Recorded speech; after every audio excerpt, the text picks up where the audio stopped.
Professor Puran Singh ji ने कहा है, कहते ऐ सिखा जदों तेरे मन दे विच दरबार साहब आण दी लालसा आए, एकदम उठ के दौड़ी, बिल्कुल विलंब ना करी, देरी ना लाई, पर अंदर परिक्रमा च पहुंचदियां सार एक एक कदम सहजे सहजे होले होले रखी, क्योंकि एक एक सिल दे थले सैकड़े सिखां दे सिर पे है।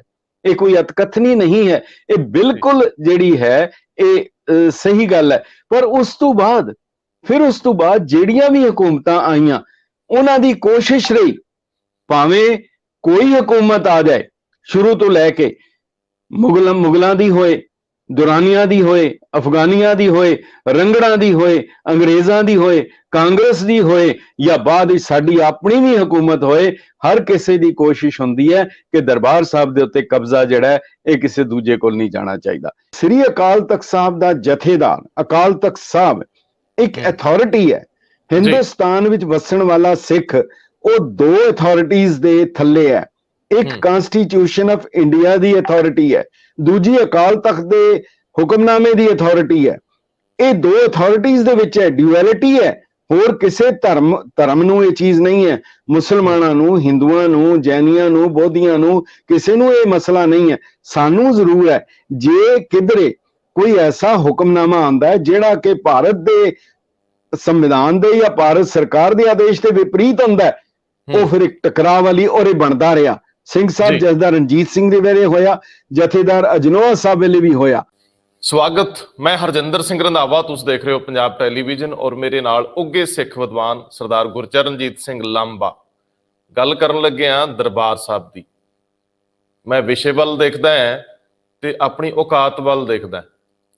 जुरत नहीं पैंदी, लेकिन लांबा साहब कोले कुछ सवाल ने, असीं उन्हां ते अगे तुरना है। जदों असीं दरबार साहब एंटर करते हैं तो सब तो पहला सरोवर के सामने खड़े हो जाते हैं दरबार साहब वाल मूँह करके। सरोवर की अहमियत के अंदाजे साड़ी अपनी अकल तो, साड़ी अपनी नज़र तो बहुत दूर तक दे। ये पैंडे इलाही ने। इस तो अगे सानू श्री गुरु ग्रंथ साहब जी की ताबिया च बैठे ग्रंथी सिंह ते नाल कीर्तनीय नज़र आउंदे आ। सुरती जुड़दी है ते बंदा वेग दे विच विसमादी हो जाता। तो वो सारे माहौल नूं मैं हुण जी रहा तो मैनूं इंज नहीं लगता कि मैं गल कर पाऊंगा, लेकिन गल तोरदे जरूर आ। जदों ग्रंथी सिंह और कीर्तनियां दे विच विवाद पैदा हो जाता है तो माहौल नूं तुसीं साजगर तरीके नाल अगे नहीं वधा सकते। बहुत सारियां रूहां जिहड़ियां रूहानी अंदाजे नाल रूहानी स्वाद लई पहुंचियां हुंदियां, उन्हां दे उत्ते जे किसे कीर्तनीय सिंह दे मन की अवस्था का भी असर आ जाए गुरबाणी दे नाल तां वो मसला हो सकता है। सो ग्रंथी सिंघां नूं नियुक्त किवें कीता जांदा है, उन्हां दी अवस्था किहो जी हुंदी है, ये विषय एडे भारे ते वड्डे ने कि मैं बहुत ऊणा ते बौणा है। लेकिन सरदार गुरचरणजीत सिंह लांबा दी स्टडी वड्डी है, उन्हां तो जानन दी कोशिश करदे आ। बहुत सारे इशूज ने कि साडे हैड ग्रंथी साहब का रुतबा श्री अकाल तख्त साहब के जथेदार नालों उच्चा, सिद्धांतक अध्यात्मिक तौर पर धार्मिक रौह रीतां अनुसार। साडे सिंह साहब जिहड़े ग्रंथी लगदे आ, उन्हां दे अंदर फिर कोई लालसा किसी होर अहुदे दी, क्योंकि मैंबर पार्लीमेंट भी बनते रहे आ साडे ताबिया पैण वाले वड्डे चेहरे। ते इत्थे मुगलों की ईन भी नहीं मन्नी, अंग्रेज़ों की भी नहीं मन्नी, कांग्रेस की भी नहीं मन्नी। किते वेदांती साहब ने कुछ तलख लफज अकालियां बारे भी कहे, उन्होंने भी जिक्र छेड़ते हैं। नियुक्तियां का मसला बड़ा है। श्रोमणी कमेटी नूं भारतीय संविधान अनुसार एक जस्ट कारपोरेशन वांग क्यों वेख्या जाए, ये भी मसले है। लांबा साहब, मैं तो इन्ने की जोगा है, हुण अगे गल तुसीं तोर लो।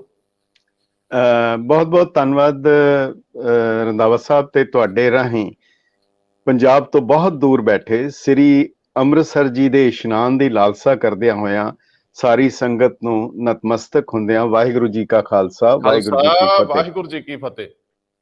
रंधावा साहब, तुसी बहुत ही गंभीर विषय जिहड़े हैगे आ वो चुने हैगे आ।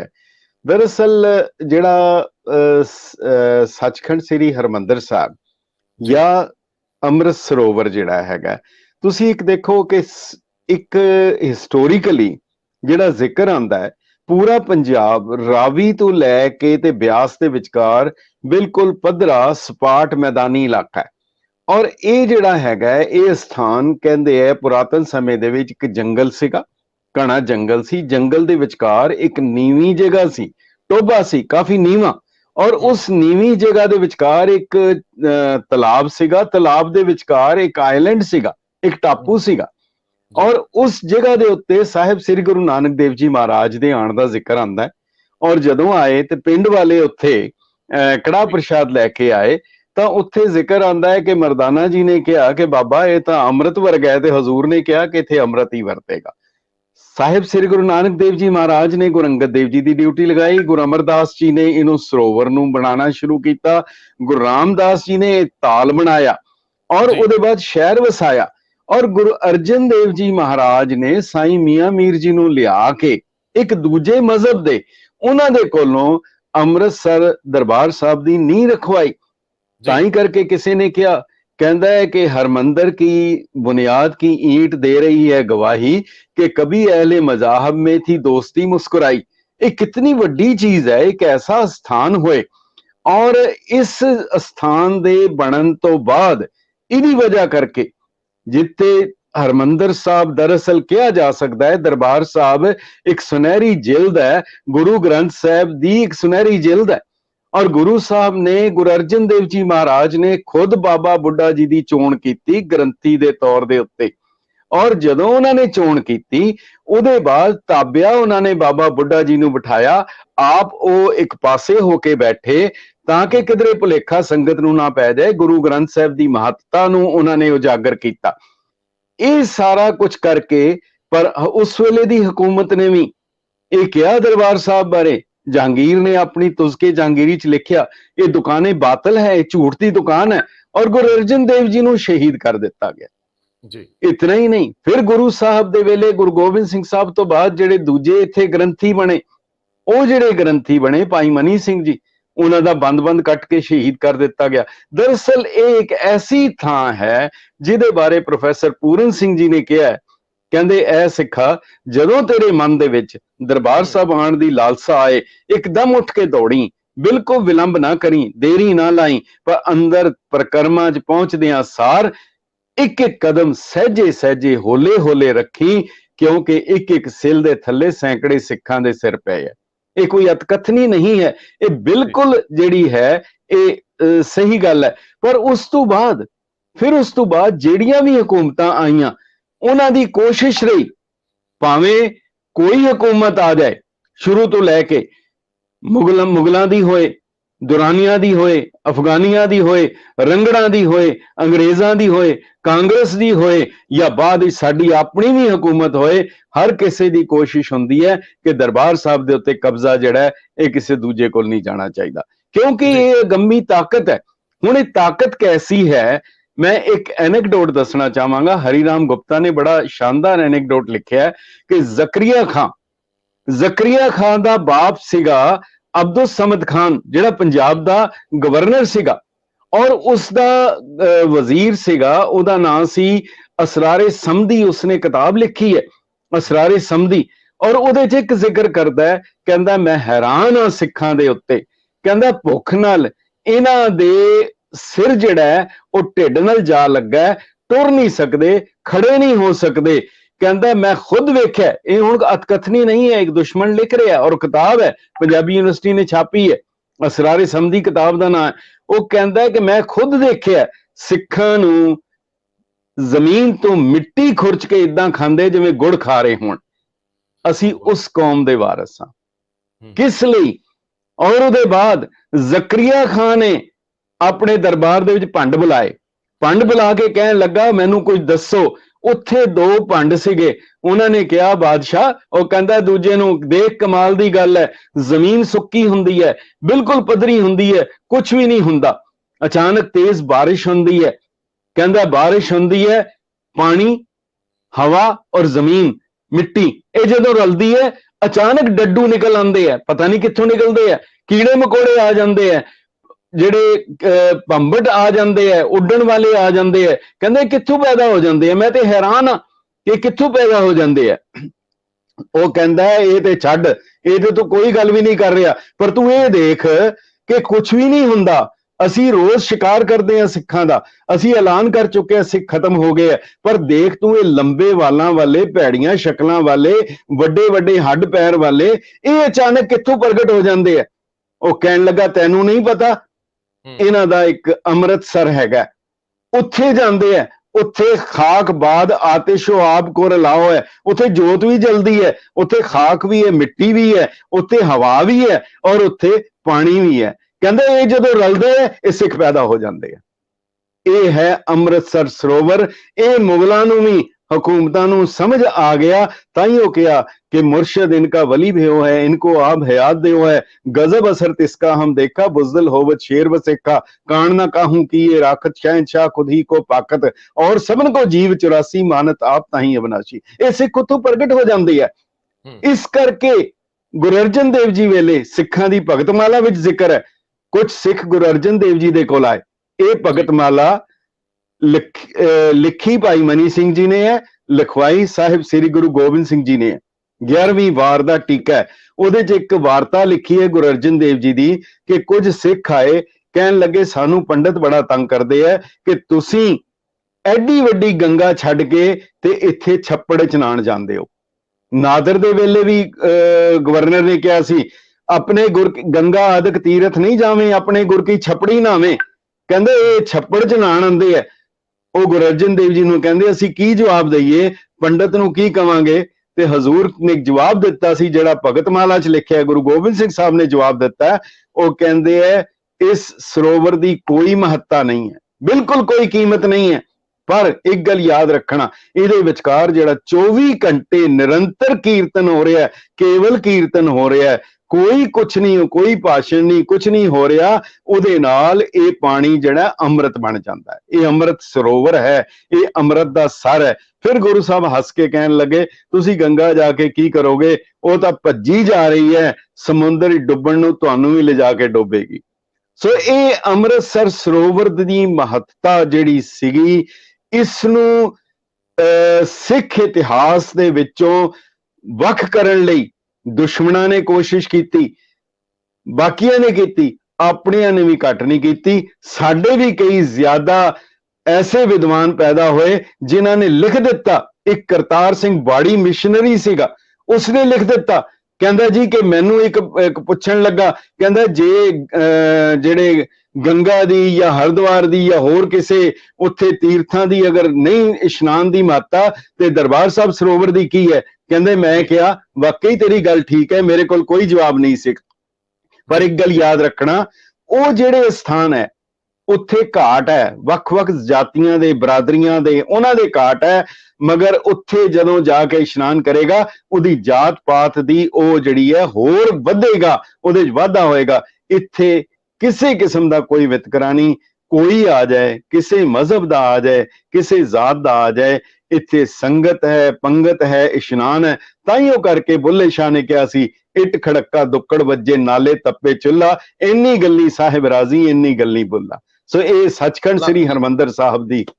ਲਾਂਬਾ ਸਾਹਿਬ, ਅਸੀਂ ਇਸ ਤੋਂ ਪਹਿਲਾਂ ਕਿ ਅਸੀਂ ਗ੍ਰੰਥੀ ਔਰ ਹੈੱਡ ਗ੍ਰੰਥੀ ਸਿੰਘਾਂ ਦੀ ਨਿਯੁਕਤੀ ਸੰਬੰਧੀ ਅੱਗੇ ਤੁਰੀਏ, ਉਹਨਾਂ ਦੇ ਔਰੇ ਨੂੰ ਲੈ ਕੇ, ਉਹਨਾਂ ਦੇ ਹਸਤੀ ਨੂੰ ਲੈ ਕੇ ਅੱਗੇ ਤੁਰੀਏ, ਉਹਨਾਂ ਦਾ ਕੀ ਸਥਾਨ ਹੈ ਸ਼੍ਰੀ ਅਕਾਲ ਤਖਤ ਸਾਹਿਬ ਦੇ ਜਥੇਦਾਰ ਨਾਲੋਂ ਵੀ ਕੰਪੈਰੀਜ਼ਨ ਦੇ ਵਿੱਚ। ਲੇਕਿਨ ਉਸ ਤੋਂ ਪਹਿਲਾਂ ਤੁਸੀਂ ਸਰੋਵਰ ਨੂੰ ਲੈ ਕੇ ਜਿਹੜੀ ਮੁਗਲ ਕਾਲ 'ਚ ਚੱਲਦੀਆਂ ਕੁਝ ਗੱਲਾਂ ਸੀ, ਉਹਨਾਂ ਦਾ ਜ਼ਿਕਰ ਜ਼ਰੂਰ ਕਰੋ, ਕਿਉਂਕਿ ਉਹ ਵੀ ਬੜੀ ਅਹਿਮੀਅਤ ਰੱਖਦੀਆਂ। ਜ਼ਕਰੀਆ ਖਾਨ ਤੇ ਬਾਕੀ ਜਿਹੜੀਆਂ ਤੁਸੀਂ ਗੱਲਾਂ ਕਰਦੇ ਸੀ। ਨਹੀਂ, ਮੈਂ ਉਹ ਦੱਸਿਆ ਜੀ, ਜ਼ਕਰੀਆ ਖਾਨ ਦੇ ਵੇਲੇ ਉਹਨੇ ਜਿਹੜਾ ਉਹ ਜ਼ਿਕਰ ਕੀਤਾ ਉਹਨੇ ਕਿ ਕਿੱਥੋਂ ਪੈਦਾ ਹੁੰਦੇ ਆ, ਉਹੀ ਮੈਂ ਆਪ ਜੀ ਨੂੰ ਦੱਸਿਆ ਕਿ ਉਹ ਫਿਰ ਉਸਨੇ ਫਿਰ ਇਹ ਕੀਤਾ, ਉਹਨੂੰ ਇਸ਼ਾਰਾ ਮਿਲ ਗਿਆ ਜ਼ਕਰੀਆ ਖਾਨ ਨੂੰ, ਉਹ ਕਹਿਣ ਲੱਗਾ ਮੈਂ ਸਮਝ ਗਿਆ। ਉਹਦੇ ਬਾਅਦ ਮੰਡਿਆਲੇ ਦਾ ਮੱਸਾ ਰੰਗੜ ਸੀ, ਉਹਨੂੰ ਲੈ ਕੇ ਆਂਦਾ, ਨਿਯੁਕਤ ਕੀਤਾ, ਔਰ ਉਸਨੇ ਦਰਬਾਰ ਸਾਹਿਬ ਦੇ ਅੰਦਰ ਉਹਨੂੰ ਬਿਠਾ ਦਿੱਤਾ। ਉਸਨੇ ਪਲੰਗ ਵਿਛਾ ਲਿਆ, ਹੁੱਕਾ ਰੱਖ ਲਿਆ, ਸ਼ਰਾਬ ਰੱਖ ਲਈ, ਵੇਸਵਾਵਾਂ ਨਚਾਣੀਆਂ ਸ਼ੁਰੂ ਕਰ ਦਿੱਤੀਆਂ। ਪਰ ਫਿਰ ਜਿਵੇਂ ਹੁੰਦਾ ਆਇਆ ਫਿਰ ਦੋ ਸਿੰਘ ਉੱਠੇ। ਫਿਰ ਉਹਦੇ ਬਾਅਦ ਜਿਵੇਂ ਕਿਸੇ ਨੇ ਫਿਰ ਲਿਖਿਆ ਕਹਿੰਦਾ ਹਰਮੰਦਰ ਵਿੱਚ ਡਾਇਆ ਮੰਜਾ ਡਰ ਪੋ ਮੇਰਾ ਲੱਥਾ ਓਕਾ, ਤੇਗ ਮੇਰੀ ਤੋਂ ਡਰਦੇ ਮਾਰੇ ਜਾ ਝਲਾਂ ਵਿੱਚ ਸਿੰਘ ਹੈ ਲੋਕਾ, ਜਾਮ ਪਿਆ ਹੁਣ ਨੱਚ ਨਚਾਰੀਏ ਹਰਦੇ ਘਰ ਮੇਰਾ ਗੁੜ ਕੇ ਹੁੱਕਾ, ਝੂਮ ਝੂਮੇ ਆਖ ਰਿਹਾ ਸੀ ਮੱਸਾ ਰੰਗੜ ਮਦ ਵਿੱਚ ਚੂਰ, ਉਹ ਝਟਕਾਇਆ ਸਿੰਘਾਂ ਆ ਕੇ ਹੱਕੀ ਬੱਕੀ ਰਹਿ ਗਈ ਹੋਰ। ਅੰਗਰੇਜ਼ਾਂ ਨੂੰ ਸਮਝ ਆ ਗਈ। ਹਾਂ, ਇਹੀ ਮੈਂ ਸੁਣਨਾ ਚਾਹੁੰਦਾ ਸੀਗਾ ਕਿ ਆਖਰ ਇਹ ਤਾਕਤ ਕੀ ਆ, ਇਹ ਅਲੌਕਿਕ ਵਰਤਾਰੇ ਕੀ ਨੇ। ਹੁਣ ਜੇ ਥੋੜਾ ਜਿਹਾ ਅੱਗੇ ਚੱਲਦੇ ਆ ਤੇ ਜਿਹੜੀ ਕਿਤਾਬ ਤੁਸੀਂ ਮੇਰੇ ਨਾਲ ਜ਼ਿਕਰ ਕਰ ਰਹੇ ਸੀ ਕਿ ਕਿਰਦਾਰ ਔਰ ਵਿਹਾਰ, ਇਹ ਦੋ ਚੀਜ਼ਾਂ ਇਹ ਰੂਪਮਾਨ ਹੁੰਦੀਆਂ ਨੇ, ਔਰ ਉੱਥੇ ਬੈਠੇ ਲੋਕ ਬਹੁਤ ਉੱਚੇ ਨੇ, ਬਹੁਤ ਸ਼ਕਤੀਸ਼ਾਲੀ ਨੇ, ਕਿਉਂਕਿ ਉੱਥੇ ਬੰਦਾ ਮੱਥਾ ਥੱਲੇ ਲਾ ਦਿੰਦਾ, ਝੁਕ ਜਾਂਦਾ ਹੈ, ਵਿਛ ਜਾਂਦਾ ਹੈ। ਤੇ ਉਹਨਾਂ ਰਾਵਾਂ ਤੇ ਜਿਹੜੇ ਸਾਡੇ ਕਸਟੋਡੀਅਨ ਖੜੇ ਆ, ਉਹਨਾਂ ਦੀਆਂ ਕੁਝ ਜ਼ਿੰਮੇਵਾਰੀਆਂ ਦਾ ਤੁਸੀਂ ਜ਼ਿਕਰ ਕਰ ਰਹੇ ਸੀ। ਗ੍ਰੰਥੀ ਸਿੰਘ ਸਭ ਤੋਂ ਸੁਪਰੀਮ ਪਾਵਰ ਹੈ, ਦਰਬਾਰ ਸਾਹਿਬ ਤਾਬਿਆ ਬੈਠੇ ਸਿੰਘ ਸਭ ਤੋਂ ਸੁਪਰੀਮ ਨੇ, ਸਭ ਤੋਂ ਭਾਗਾਂ ਵਾਲੇ ਨੇ। ਜੇ ਅਧਿਆਤਮ ਦੇ ਨਜ਼ਰੀਏ ਤੋਂ ਦੇਖੀਏ, ਦੁਨਿਆਵੀ ਤਾਂ ਬਹੁਤ ਵਸੰਗਤੀਆਂ, ਬਹੁਤ ਗੱਲਾਂ ਹੋਣਗੀਆਂ, ਉਹਨੂੰ ਛੱਡ ਲੈਂਦੇ ਆ। ਨਾਸਤਿਕ ਸੋਚ ਵੀ ਆ, ਉਹ ਰੈਸ਼ਨਲ ਸੋਚ ਵੀ ਹੋ ਸਕਦੀ ਆ, ਆਪਣੇ ਲੌਜਿਕ ਵੀ ਹੋ ਸਕਦੇ ਆ, ਪਰ ਜਿਹਦੇ ਅੰਦਰ ਉਹ ਵਹਿਣ ਵਹਿੰਦੇ ਨੇ, ਉਹ ਵਹਿਣ ਡੋਬ ਦਿੰਦੇ ਨੇ ਜਾ ਕੇ ਉਸ ਬਸਮਾਦੀ ਸੁਰ ਦੇ ਵਿੱਚ ਬੰਦੇ ਨੂੰ। ਉਹਦਾ ਜ਼ਿਕਰ ਕਰਿਓ। ਜ਼ਰੂਰ ਜੀ। ਦੇਖੋ, ਜਿਹੜਾ ਜਦੋਂ ਬਾਬਾ ਬੁੱਢਾ ਜੀ ਨੂੰ ਉਸ ਆਸਨ ਦੇ ਉੱਤੇ ਗੁਰੂ ਸਾਹਿਬ ਨੇ ਬਿਰਾਜਮਾਨ ਕੀਤਾ, ਹੁਣ ਉਹ ਕੁਰਸੀ ਉਹ ਸੀ ਜਿਸ ਨੂੰ ਗੁਰੂ ਅਰਜਨ ਦੇਵ ਜੀ ਨੇ ਆਪਣੇ ਖੂਨ ਨਾਲ ਸਿੰਜਿਆ ਸੀ, ਉਹ ਉੱਥੇ ਉਹਨਾਂ ਨੂੰ ਸਥਾਪਿਤ ਕੀਤਾ।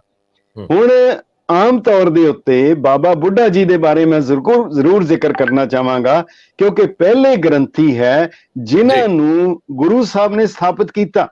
ਇੱਕ ਇਸ਼ਾਰਾ ਹੈ ਗ੍ਰੰਥੀ ਕਿੱਦਾਂ ਦਾ ਹੋਣਾ ਚਾਹੀਦਾ, ਗ੍ਰੰਥੀ ਦਾ ਕਿਰਦਾਰ ਔਰ ਰੁਤਬਾ ਕਿੱਦਾਂ ਦਾ ਹੋਣਾ ਚਾਹੀਦਾ। ਬਿਲਕੁਲ ਉਹੀ ਚੀਜ਼ ਬਾਅਦ ਵਿੱਚ ਪੂਰੇ ਪੰਥ ਨੇ ਮਿਲ ਕੇ ਲਿਖਤੀ ਤੌਰ ਦੇ ਉੱਤੇ ਪ੍ਰਵਾਨ ਕੀਤੀਆਂ। ਦੇਖੋ, ਲਿਖਤਾਂ ਬਣਨੀਆਂ ਉਹ ਸੈਂਕੜੇ ਸਾਲ ਲੱਗ ਜਾਂਦੇ ਆ ਉਹਨੂੰ ਬਣਾਉਂਦਿਆਂ। ਅੰਗਰੇਜ਼ਾਂ ਵੇਲੇ ਵੀ ਦਸਤੂਰੁਲ ਅਮਲ ਇੱਕ ਹੋਇਆ। ਮੁੱਦਾ ਇਹ ਸੀ ਕਿ ਦਰਬਾਰ ਸਾਹਿਬ ਦੀ ਮਲਕੀਅਤ ਕਿਸ ਦੀ ਹੈ, ਕੀ ਸੋਢੀਅਨ, ਕੀ ਬੇਦੀਅਨ, ਕੀ ਕੋਈ ਫਲਾਣੇ ਪੁਜਾਰੀ ਹਨ, ਕੀ ਕੋਈ ਹੋਰ ਹਨ, ਕੌਣ ਹੈ ਇਹਦਾ ਮਾਲਕ? ਇਹ ਅੰਗਰੇਜ਼ਾਂ ਵੇਲੇ ਸਵਾਲ ਉੱਠਿਆ ਸੀ, ਕਿਉਂਕਿ ਕੋਸ਼ਿਸ਼ ਹੋਈ ਇਹਨੂੰ ਕਦੀ ਚਰਚ ਬਣਾ ਦਿਓ, ਇਹਨੂੰ ਮੰਦਿਰ ਬਣਾ ਦਿਓ, ਇਹਦੇ ਅੰਦਰ ਮੂਰਤੀਆਂ ਰੱਖ ਦਿਓ। ਇਹ ਸਾਰਾ ਸਿਲਸਿਲਾ ਲਗਾਤਾਰ ਚੱਲਦਾ ਰਿਹਾ। ਬਲਕਿ ਇੱਕ ਗੱਲ ਮੈਂ ਇੱਕ ਕਹਿਣੀ ਚਾਹਾਂਗਾ, ਮੈਨੂੰ ਵਿੱਚ ਇਜਾਜ਼ਤ ਦੇ ਦਿਓ। ਮੈਂ ਜਦੋਂ ਦਾ ਇਤਿਹਾਸ ਪੜ੍ਹਦਾ ਮੈਨੂੰ ਇੱਕ ਗੱਲ ਯਾਦ ਆਉਂਦੀ ਹੈ, ਔਰ ਮੈਂ ਕਹੇ ਬਿਨਾਂ ਨਹੀਂ ਰਹਿ ਸਕਦਾ। ਹਰਮੰਦਰ ਸਾਹਿਬ ਨੂੰ ਹਰ ਹਕੂਮਤ ਨੇ ਹਰ ਸਮੇਂ ਦੇ ਉੱਤੇ ਇਹਨੂੰ ਢਾਇਆ, ਸਿਧਾਂਤਕ ਤੌਰ ਤੇ ਜਾਂ ਅਮਲੀ ਤੌਰ ਦੇ ਉੱਤੇ, ਔਰ ਇਹ ਸਿਲਸਿਲਾ ਜਾਰੀ ਰਹੇਗਾ। ਫਿਰ ਵੀ ਇਹਨੂੰ ਢਾਇਆ ਜਾਏਗਾ, ਪਰ ਇੱਕ ਐਸੀ ਨਿਰਜੁਰ ਨਿਰੂਪ ਸੁੰਦਰ ਸਰੂਪ ਇਮਾਰਤ ਹੈ ਜੋ ਗਿਰ ਕੇ ਗਿਰਦੀ ਨਹੀਂ। ਕਾਰਨ ਇਹ ਹੈ, ਇਹਨੂੰ ਕਿਉਂ ਢਾਇਆ ਜਾਂਦਾ ਹੈ? ਉਹਦਾ ਕਾਰਨ ਹੈ ਸਿੱਖ ਇਹਦੇ ਕੋਲ ਜਾਂਦੇ ਆ। ਜਿਸ ਦਿਨ ਸਿੱਖ ਇਹਦੇ ਕੋਲ ਜਾਣੇ ਬੰਦ ਹੋ ਜਾਣਗੇ, ਦੁਨੀਆ ਦੀਆਂ ਅਰਬਾਂ ਇਮਾਰਤਾਂ ਦੀ ਤਰ੍ਹਾਂ ਇਸ ਇਮਾਰਤ ਨੂੰ ਕੋਈ ਖਤਰਾ ਨਹੀਂ ਹੈ, ਪਰ ਜੇ ਇੱਥੇ ਸਿੱਖ ਜਾਣੇ ਬੰਦ ਹੋ ਗਏ ਫਿਰ ਸਿੱਖ ਵੀ ਖਤਮ ਹੋ ਜਾਣਗੇ। ਇਹ ਬੁਨਿਆਦੀ ਇੱਕ ਸਵਾਲ ਹੈ। ਹੁਣ ਹਰਮੰਦਰ ਸਾਹਿਬ ਦੇ ਜਦੋਂ ਗ੍ਰੰਥੀ ਬਣਾਏ, ਬਹੁਤ ਬੇਇਨਸਾਫੀ ਕੀਤੀ ਗਈ ਹੈ ਬਾਬਾ ਬੁੱਢਾ ਜੀ ਨਾਲ, ਭਾਈ ਮਰਦਾਨਾ ਜੀ ਨਾਲ। ਉਹਨਾਂ ਦੋਨਾਂ ਦੀ ਸ਼ਖਸੀਅਤ ਨੂੰ ਬਹੁਤ ਹੀ ਨੀਵੇਂ ਕਰਕੇ, ਬਾਬਾ ਬੁੱਢਾ ਜੀ ਬਾਰੇ ਅਨਪੜ੍ਹ ਸੀ, ਉਹ ਆਮ ਸਧਾਰਨ ਕਿਰਤੀ ਸਨ, ਜੱਟ ਸਾਂਗੇ, ਖੇਤੀ ਕਰਦੇ ਸੀ, ਉਹ ਕੀ ਜਾਣਨ। ਪਰ ਜਦੋਂ ਤੁਸੀਂ ਇਤਿਹਾਸ ਪੜ੍ਹਦੇ ਹੋ, ਗੁਰਬਿਲਾਸ ਦੇ ਵਿੱਚੋਂ ਵੇਰਵਾ ਪੜ੍ਹਦੇ ਹੋ, ਹੈਰਾਨ ਹੋ ਜਾਈਦਾ। ਗੁਰੂ ਅਰਜਨ ਦੇਵ ਜੀ ਮਹਾਰਾਜ ਨੇ ਬਾਬਾ ਬੁੱਢਾ ਜੀ ਨੂੰ ਸੱਦਿਆ, ਕਹਿਣ ਲੱਗੇ ਬਾਬਾ ਜੀ, ਬਾਲਕ ਹਰਗੋਬਿੰਦ ਦੀ ਪੜ੍ਹਾਈ ਦੀ ਜ਼ਿੰਮੇਵਾਰੀ ਤੁਹਾਡੀ ਹੈ। ਉਹ ਕਹਿਣ ਲੱਗੇ ਮੈਂ ਇਸ ਲਾਇਕ ਨਹੀਂ ਆ ਕਿ ਉਹਨਾਂ ਨੂੰ ਮੈਂ ਪੜ੍ਹਾਵਾਂ। ਉਸ ਵੇਲੇ ਹਜ਼ੂਰ ਨੇ ਕਿਹਾ, ਸਾਹਿਬ ਸ੍ਰੀ ਗੁਰੂ ਅਰਜਨ ਦੇਵ ਜੀ ਨੇ, ਬਾਬਾ ਜੀ ਇਹਨਾਂ ਨੂੰ ਤੁਸੀਂ ਉਹ ਪੜ੍ਹਾਈ ਕਰਾਓ ਜਿਹੜੀ ਤੁਹਾਨੂੰ ਗੁਰੂ ਨਾਨਕ ਦੇਵ ਜੀ ਨੇ ਕਰਾਈ ਹੈ। ਹੁਣ ਉਹ ਜ਼ਿਕਰ ਆਂਦਾ ਹੈ ਗੁਰਬਿਲਾਸ ਵਿੱਚ ਕਿ ਉਹਨਾਂ ਨੇ, ਬਾਬਾ ਬੁੱਢਾ ਜੀ ਨੇ ਬਾਲਕ ਹਰਗੋਬਿੰਦ ਜੀ ਨੂੰ ਪੜ੍ਹਾਈ ਕਰਾਈ, ਔਰ ਕਿਹੜੀ ਕਿਹੜੀ ਵਿਦਿਆ ਦਿੱਤੀ ਉਹਦਾ ਜ਼ਿਕਰ ਹੈ। 14 ਵਿਦਿਆ ਉਹਨਾਂ ਨੂੰ ਦਿੱਤੀਆਂ, 14 ਵਿਦਿਆ ਦੇ ਵਿੱਚ ਉਹਨਾਂ ਨੂੰ ਮਾਹਿਰ ਕਰ ਦਿੱਤਾ। ਉਹ ਉਹਨਾਂ ਨੇ ਲਿਖਿਆ, ਕਹਿੰਦਾ 14 ਵਿਦਿਆ ਸਭ ਪੜ੍ਹ ਲਈ, ਜਾਂ ਮੈਂ ਕਛ ਦੇਰ ਨਹੀਂ ਭਈ, ਬੁੱਢੇ ਕਹਿਤ ਸੋ ਲਾਗਤ ਦੇਰ, ਗੁਰਸਤ ਸਮਝ ਸੋ ਪੁੱਛਤ ਫੇਰ। ਉਹ ਦੱਸਦੇ ਬਾਅਦ ਹੀ ਸੀ, ਗੁਰੂ ਸਾਹਿਬ ਇੱਕਦਮ ਗ੍ਰੈਸਪ ਕਰ ਲੈਂਦੇ ਸੀ। ਉਹ ਕਿਹੜੀ ਕਿਹੜੀ ਵਿਦਿਆ ਪੜ੍ਹਾਈ, ਜ਼ਰਾ ਤੁਸੀਂ ਧਿਆਨ ਦੇਣਾ। ਅਰਦਾਸ ਵੀ ਹੈ, ਧਰਮ, ਅਰਥ, ਕਾਮ, ਮੋਕਸ਼, ਇਹ 4 ਪਦਾਰਥ ਹੈ। ਜਿਹਨੂੰ ਵੀ 4 ਪਦਾਰਥ ਬੁਨਿਆਦੀ ਹੈ। ਔਰ ਕਿਹੜੀ ਪੜ੍ਹਾਈ ਕਰਾਈ? ਬ੍ਰਹਮ ਗਿਆਨ ਪਹਿਲੀ, ਦੂਜੀ ਨਾੜੀ ਗਿਆਨ ਯਾਨੀ ਸਿਹਤ ਦਾ ਉਹ ਵੀ ਪੜ੍ਹਾਈ ਕਰਾਈ, ਫਿਰ ਸੰਗੀਤ, ਫਿਰ ਰਸਾਇਣ ਸ਼ਾਸਤਰ, ਫਿਰ ਵਿਆਕਰਣ, ਫਿਰ ਵੈਦਿਕ, ਫਿਰ ਨਕਸ਼ਤਰ ਵਿਦਿਆ, ਫਿਰ ਤੀਰ ਅੰਦਾਜ਼ੀ, ਕਾਮ ਸ਼ਾਸਤਰ, ਘੋੜ ਸਵਾਰੀ, ਖੇਤੀ, ਧਰਮ ਸ਼ਾਸਤਰ, ਸਿੱਖਿਆ ਅਤੇ ਨਾਟਕ। ਇਹ ਬਾਬਾ ਬੁੱਢਾ ਜੀ ਦੀ ਸ਼ਖਸੀਅਤ ਸੀ। ਸੋ ਗ੍ਰੰਥੀ ਸਰ ਅੱਜ ਦੀ ਵਿਦਿਆ ਪ੍ਰਣਾਲੀ 'ਚ ਜੇ ਇਹਨੂੰ ਹੀ ਅਡਾਪਟ ਕਰ ਲਿਆ ਜਾਵੇ, ਅਪਣਾ ਲਿਆ ਜਾਵੇ, ਕੋਈ ਹੋਰ ਜ਼ਰੂਰਤ ਹੀ ਨਹੀਂ ਰਹਿੰਦੀ। ਹਾਂਜੀ ਹਾਂਜੀ ਹਾਂਜੀ ਹਾਂਜੀ। ਮੈਂ ਇਹ ਦੇਖੋ, ਜਿਹੜਾ ਇਤਿਹਾਸ ਹੁੰਦਾ ਹੈ ਨਾ ਜੀ, ਉਹਦਾ ਪਰਪਸ ਹੀ ਇਹੀ ਹੁੰਦਾ ਹੈ। ਤਾਂ ਹੀ ਕਰਕੇ ਜੌਨ ਡਾਸਨ ਨੇ ਕਿਹਾ, ਅਗਰ ਤੁਸੀਂ ਆਪਣੇ ਭਵਿੱਖ ਨੂੰ ਕਾਬੂ ਕਰਨਾ ਚਾਹੁੰਦੇ ਹੋ, ਆਪਣੇ ਪਾਸਟ ਨੂੰ ਕਾਬੂ ਕਰ ਲਓ। ਜੇ ਹੁਣ ਇਹ ਜਿਹੜੀ ਪਿਛਲੀ ਚੀਜ਼ ਹੈ, ਇਹ ਸਾਨੂੰ ਪ੍ਰੇਰਨਾ ਦੇਗੀ, ਇਹ ਹੈਗਾ। ਔਰ ਦੇਖੋ, ਇਸੇ ਦੇ ਤਹਿਤ ਹੀ 1920 ਦੇ ਵਿੱਚ ਜਦੋਂ ਸ਼੍ਰੋਮਣੀ ਗੁਰਦੁਆਰਾ ਪ੍ਰਬੰਧਕ ਕਮੇਟੀ ਦੀ ਬੁਨਿਆਦ ਰੱਖੀ ਜਾ ਰਹੀ ਸੀ, ਜਦੋਂ ਕਮੇਟੀ ਬਣ ਰਹੀ ਸੀ, ਤੇ ਜਿਹੜੀ ਪਹਿਲੀ ਮੀਟਿੰਗ ਹੋਈ, ਉਹਦੇ ਜਿਹੜੇ ਮੈਂਬਰ ਸੀ, ਕਿਉਂਕਿ ਇੱਕ ਗੱਲ ਤਾਂ ਸਹੀ ਹੈ, ਜਿਹੋ ਜਿਹੇ ਵੋਟਰ ਹੋਣਗੇ ਉਦਾਂ ਦੇ ਉਹਨਾਂ ਦੇ ਨੁਮਾਇੰਦੇ ਹੋਣਗੇ। ਤਾਂ ਹੀ ਕਰਕੇ ਪਹਿਲਾਂ ਤਾਂ ਕਹਿੰਦੇ ਸੀ ਯਥਾ ਰਾਜਾ ਤਥਾ ਪ੍ਰਜਾ, ਪਰ ਨਹੀਂ, ਹੁਣ ਹੈ ਯਥਾ ਪ੍ਰਜਾ ਤਥਾ ਰਾਜਾ। ਜਿੱਦਾਂ ਦੇ ਲੋਕ ਹੋਣਗੇ ਉਦਾਂ ਦੇ ਉਹਨਾਂ ਦੇ ਆਗੂ ਹੋਣਗੇ। ਤੋ ਉਸ ਵੇਲੇ ਜਿਹੜੀ ਉਹਨਾਂ ਨੂੰ ਸ਼ਰਤਾਂ ਲਿਖੀਆਂ ਹੋਈਆਂ ਹੈਗੀਆਂ, ਉਹਦੇ ਵਿੱਚ ਇਹ ਹੈਗਾ ਕਿ ਉਹਨਾਂ ਨੂੰ ਅੰਮ੍ਰਿਤਧਾਰੀ ਹੋਣੇ ਚਾਹੀਦੇ ਆ ਜਿਹੜੇ ਮੈਂਬਰ ਹੋਣਗੇ, 5 ਕਕਾਰੀ ਹੋਣਗੇ, ਨਿਤਨੇਮ ਨਿਤ ਕਰਦਾ ਹੋਏ। ਬੜੀ ਇੰਟਰਸਟਿੰਗ ਲੈਂਗੁਏਜ ਹੈ, ਇਹ ਨਹੀਂ ਕਿ ਖਾਲੀ ਨਿਤਨੇਮ ਕਰਦਾ ਹੋਏ, ਇਹ ਲਿਖਿਆ ਨਿਤਨੇਮ ਨਿਤ ਕਰਦਾ ਹੋਏ। ਇਹ ਨਹੀਂ ਕਿ ਹਫ਼ਤੇ ਬਾਅਦ ਕਰ ਲਵੇ, ਮੈਂ ਨਿਤਨੇਮ ਕਰ ਲਿਆ। ਅੰਮ੍ਰਿਤ ਵੇਲੇ ਜਾਗਣ ਦਾ ਨੇਮੀ ਹੋਵੇ, ਉਹਦਾ ਨਿਯਮ ਹੋਵੇ, ਮੈਂ ਅੰਮ੍ਰਿਤ ਵੇਲੇ ਜਾਗਣਾ। ਆਪਣੀ ਕਮਾਈ ਦਾ ਦਸਵੰਧ ਦੇਵੇ, ਇਹ ਨਹੀਂ ਕਿ ਕਿਸੇ ਦੂਜੇ ਦੀ ਲੁੱਟਮਾਰ ਕਰਕੇ ਦੇ ਦੇਵੇ, ਆਪਣੀ ਕਮਾਈ ਚੋਂ ਦੇਵੇ। ਦੇਖੋ, ਇਹ ਸ਼ਰਤਾਂ ਸੀਗੀਆਂ।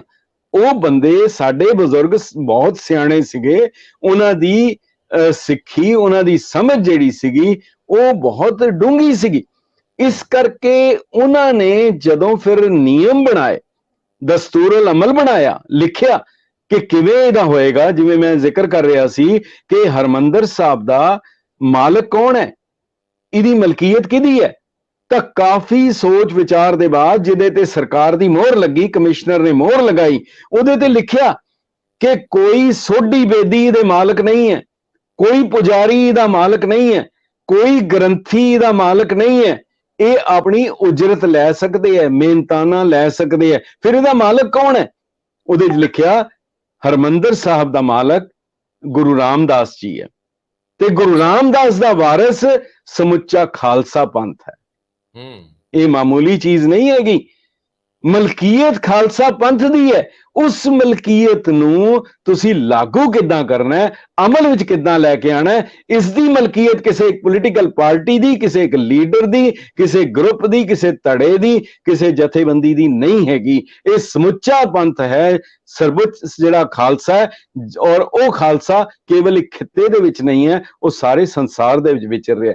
ਉਹਦੇ ਬਾਅਦ ਤਾਂ ਹੀ ਮੈਂ ਜਦੋਂ ਇਸ ਗੱਲ ਨੂੰ ਹੁਣ ਤੱਕ ਲੈ ਕੇ ਆਉਣਾ ਹੈ, ਤਾਂ ਜਦੋਂ ਮੁਗਲ ਕਾਲ ਤੋਂ ਲੈ ਕੇ ਦਖਲਅੰਦਾਜ਼ੀ ਹੁੰਦੀ ਆ, ਅੰਗਰੇਜ਼ ਦਖਲਅੰਦਾਜ਼ੀ ਕਰਦੇ ਆ, ਕਾਂਗਰਸ ਦਖਲ ਦਿੰਦੀ ਆ ਕੇ, ਤੇ ਉਸ ਤੋਂ ਬਾਅਦ ਜਦੋਂ ਅਕਾਲੀਆਂ ਵੱਲੋਂ ਵੀ ਦਖਲ ਮੌਜੂਦਾ ਦੌਰ 'ਚ ਦਿੱਤਾ ਜਾਂਦਾ ਹੈ, ਤਾਂ ਫੌਤ ਹੋ ਗਏ ਸਿੰਘ ਸਾਹਿਬ ਗਿਆਨੀ ਜੋਗਿੰਦਰ ਸਿੰਘ ਬਦਾਂਤੀ। ਤੁਹਾਡੇ ਨਾਲ ਇੱਕ ਇੰਟਰਵਿਊ ਦੇ ਵਿੱਚ ਇੱਕ ਜ਼ਿਕਰ ਕਰਦੇ, ਮੈਂ ਉਹ ਜ਼ਰੂਰ ਸੁਣਨਾ ਚਾਹੂੰਗਾ ਕਿ ਮੌਜੂਦਾ ਅਕਾਲੀਆਂ ਬਾਰੇ ਉਹਨਾਂ ਨੇ ਬੜੇ ਤਲਖ ਸ਼ਬਦ ਕਹੇ ਆ। ਕੱਲ ਨੂੰ ਉਹਨਾਂ ਦੀ ਅੰਤਮ ਅਰਦਾਸ ਹੈ, ਕੱਲ ਉਹਨਾਂ ਦੇ ਪ੍ਰਥਾਏ ਜਿਹੜਾ ਸ਼੍ਰੀ ਅਖੰਡ ਪਾਠ ਸਾਹਿਬ ਰੱਖਿਆ, ਉਹਦੇ ਭੋਗ ਪੈਣਗੇ। ਉਹ ਰੂਹਾਨੀ ਰੂਹ ਜਿਹੜੇ ਹੁਣ ਜਾ ਚੁੱਕੇ ਨੇ, ਉਹਨਾਂ ਦੇ ਜ਼ਿਕਰ ਜ਼ਰੂਰ ਛੇੜ ਲਓ ਜੀ। ਸਿੰਘ ਸਾਹਿਬ ਗਿਆਨੀ ਜੋਗਿੰਦਰ ਸਿੰਘ ਜੀ ਵੇਦਾਂਤੀ ਬਹੁਤ ਵਿਦਵਾਨ ਸੀ, ਬਹੁਤ ਵਿਦਵਾਨ ਸੀ। ਇੱਕ ਵਿਦਿਆ ਹੋਰ ਹੈਗੀ ਹੈ ਰੰਧਾਵਾ ਸਾਹਿਬ, ਉਹਨੂੰ ਕਹਿੰਦੇ ਪਿੰਗਲ।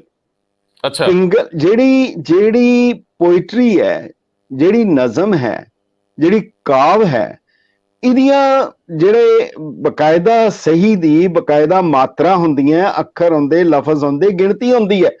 ਅਗਰ ਕੋਈ ਬੰਦਾ ਉਹਦੇ ਵਿੱਚ ਮਿਲਾਵਟ ਕਰੇ, ਇਸ ਕਰਕੇ ਸਾਰੀ ਬਾਣੀ ਜਿਹੜੀ ਹੈ ਉਹ ਕਵਿਤਾ 'ਚ ਹੈ, ਵਾਰਤਕ 'ਚ ਨਹੀਂ ਹੈ। ਉਹ ਕਵਿਤਾ ਦੇ ਵਿੱਚੋਂ ਜੇਕਰ ਕੋਈ ਉਸ ਬਾਣੀ ਦੇ ਵਿੱਚੋਂ ਕੋਈ ਗਲਤੀ ਹੋਏਗੀ ਤਾਂ ਉਹ ਉਸ ਨੂੰ ਪਕੜ ਲੈਂਦਾ, ਜਿਹੜਾ ਪਿੰਗਲ ਦਾ ਗਿਆਤਾ। ਗਿਆਨੀ ਸਿੰਘ ਸਾਹਿਬ ਗਿਆਨੀ ਜੋਗਿੰਦਰ ਸਿੰਘ ਜੀ ਪਿੰਗਲ ਦੇ ਮਾਹਿਰ ਸਨ।